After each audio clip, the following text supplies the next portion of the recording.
Welcome to the Digital Environments Podcast, where we explore how the digital world shapes our daily lives. From social connections to professional goals, our digital environments are influencing us in ways we might not even realize. Hi, and thank you for joining me. I'm your host, Sapana. So if you've been here since episode 1, then you'll know that I've been off social media for the past few weeks now. Honestly, it's been such an eye-opening experience. It's given me a new perspective on life, especially when it comes to understanding misinformation. Misinformation shapes the content we see online, and social media makes it that much easier to spread misinformation. You've probably seen fake news, misleading headlines, or even some viral conspiracy theories. Maybe you've scrolled past a questionable TikTok video and didn't pay any mind to it. But here's the thing, misinformation is more than just an annoying post or video that you scroll by online. It's a strong force that's shaping our beliefs, our politics, and even our trust in each other. Today, we're talking about a crisis that affects all of us. Misinformation in the age of social media. How does misinformation spread? Why do we fall for it? And most importantly, how can we fight back? Well, let's find out together.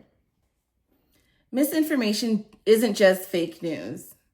It's a crisis that's shaping public disclosure, politics, and even our personal beliefs. In a world where false information spreads faster than ever, understanding how and why misinformation influences us is important. So why does misinformation spread so fast? Well, of course, the main reason is the engagement-driven algorithms. We spoke a little bit about this in episode 1.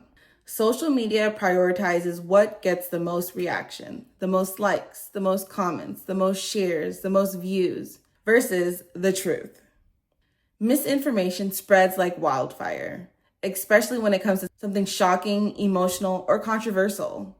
A study showed that 67% of US adults believe that fake news causes a lot of confusion, and false information spreads 70% faster than real news. That means a lie reaches more people than the truth does, and sometimes even before the truth can even have a chance to catch up. This is very dangerous in politics and public health, where false information can shape real-world decisions.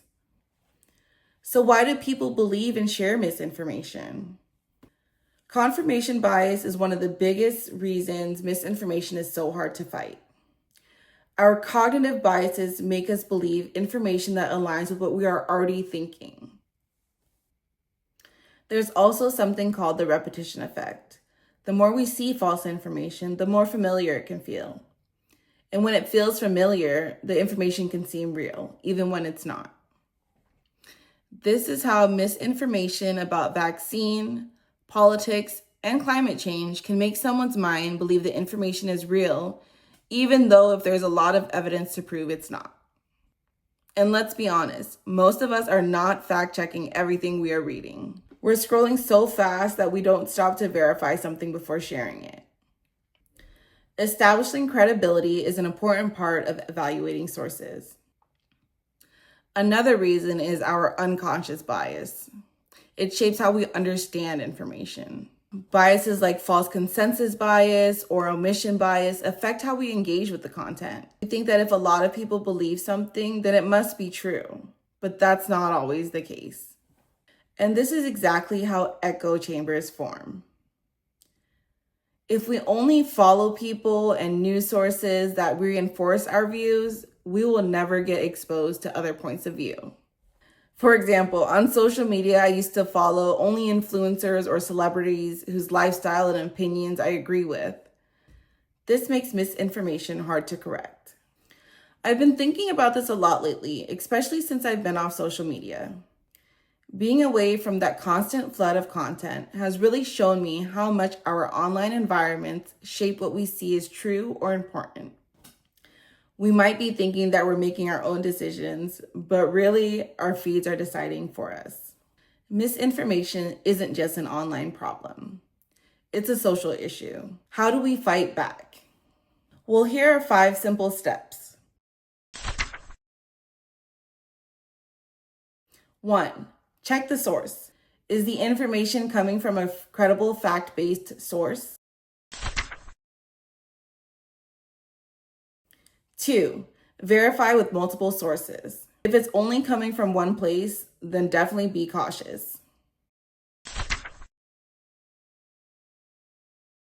3, think before you share. Ask yourself, is this real or is it just an emotional reaction? 4, understand algorithms. Know that social media only shows what it thinks you want to see. Remember, not all of it is true. 5, educate others. If someone you know is sharing false information, kindly let them know and maybe share some credible sources instead. And if you really want to challenge misinformation, step outside your echo chamber and engage with other perspectives from what you already believe. Misinformation is one of the biggest challenges in our digital age. It's easy to fall for, hard to stop, and affects all of us. The good news is we have the power to push back. What do you think? Have you ever believed something online and later turned out to be fake? How did that experience change how you view information? Let's keep the conversation going. Go follow, like, and subscribe to my account. Send me your thoughts, experiences, and any interesting stories you might have. I'm your host, Sapana, and thank you so much for listening to our Digital Environments podcast. Until next time.